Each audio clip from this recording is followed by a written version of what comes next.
Welcome to another edition of the Pierce Brothers. I'm Brian Pierce, and today we're going to talk a little bit about buffalo bore ammunition. Buffalo bore, I first became acquainted with them when I got a phone call many years ago, back in the mid-90s. Tim Sundles, the owner and proprietor who still owns the company, wanted to start the 475, or wanted to offer factory loads for the 475 and 500 line bar. And to make a long story short, we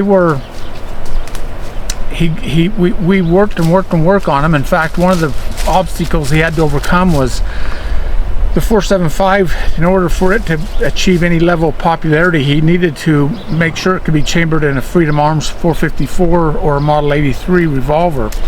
And the outside rim diameter of the 475, of course this is based on the 4570, was 608 thousandths.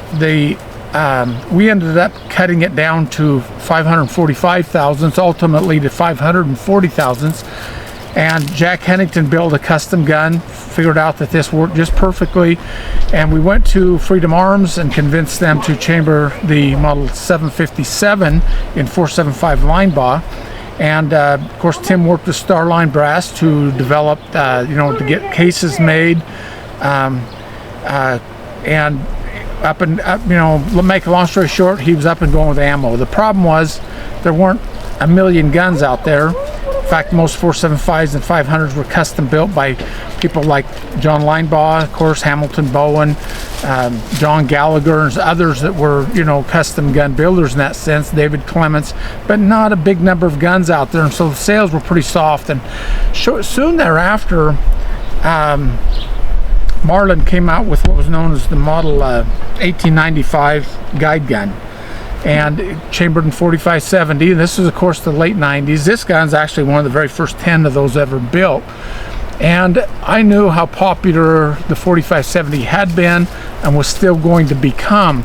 And I told Tim, I said, Tim, all the SAMI ammo, the Sporting Arms and Ammunition Manufacturers Institute ammo, is loaded pretty soft in deference to the old trapdoor Springfields, the 1873 and 1884s and so forth.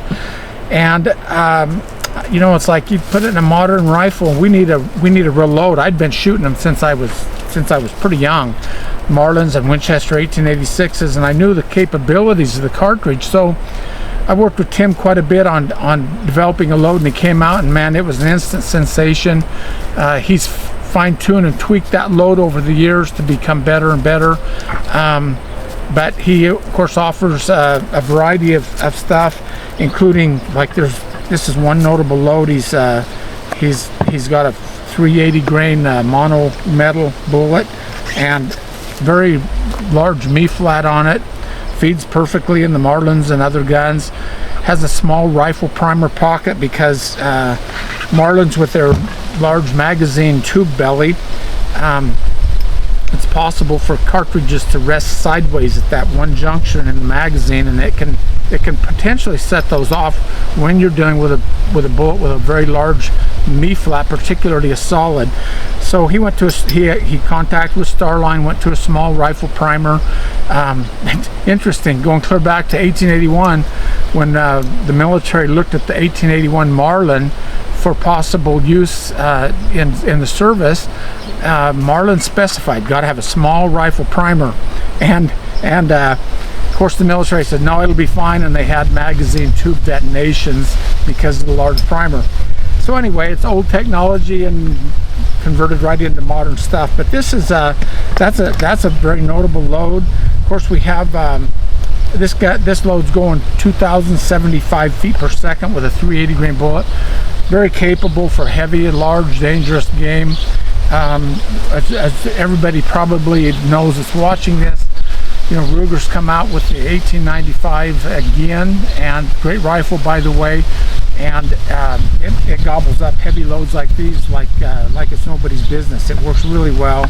I've taken a lot of game with 4570. I know its potential, but that kind of saved Buffalo Bore because it all of a sudden they had cash flow. They weren't struggling with the 475 and 500 line bar, which are great cartridges but limited sales.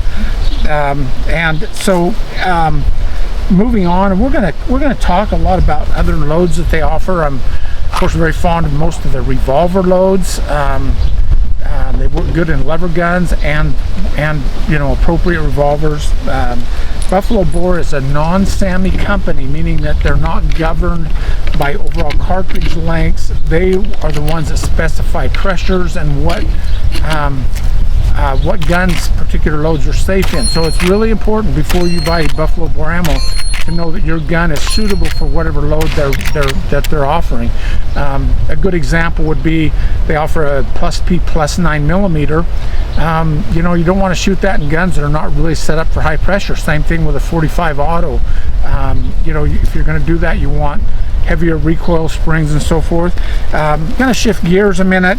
We're going to go right to what I'm told is their most popular selling load in the entire product line, which there's hundreds of different products they make, from small caliber handguns, even 25 auto. Can you believe that?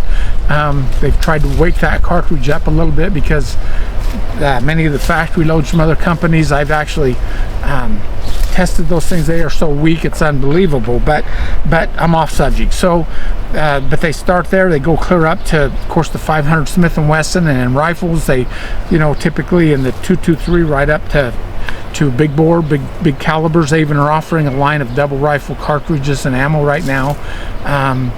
Another thing they're doing that some people will find interesting is Hornady, of course, brought us the 450 Marlin almost 25 years ago, but it's now dropped. It's discontinued. So Buffalo Bore's making a special run, and they're going to keep it in the product line where they're getting Bertram brass, and they're making it in popular bullet weights and so forth. So if you've got a Marlin, good cartridge by the way, but if you've got a Marlin or Winchester 94 and 450, you can keep shooting.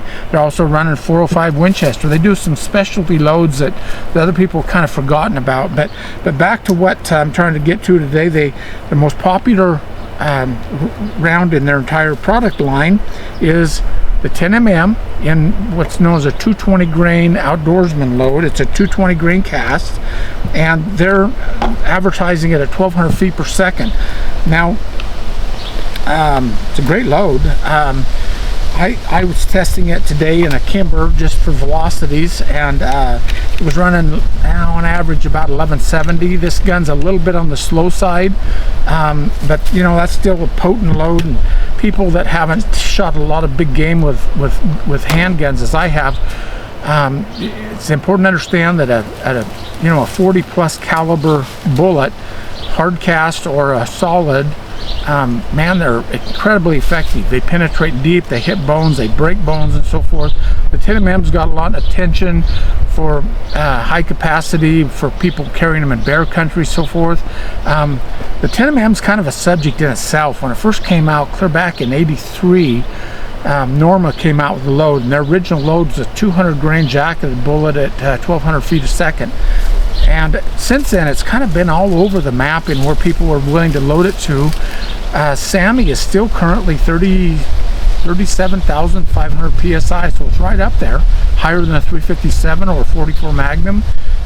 But you want to make certain that the gun that you're using this load in, or any type full power 10mm, is properly supported in the barrel feed ramp. There's some that they're semi-unsupported, or that they're not well supported, and the gun begins to unlock where there's still enough pressure it can rupture the bottom of the case out.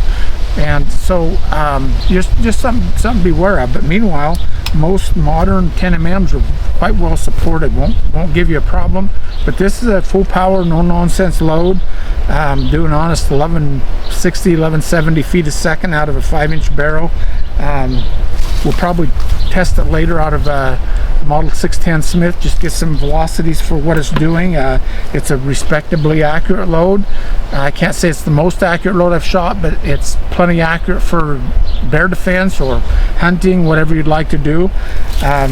But that's going to do it. We're going to cover more Buffalo Bore stuff later. A little bit of a background on the company, who they are, some of the loads they offer are interesting. But again, thanks for joining us today on Pierce Brothers, and we will see you soon.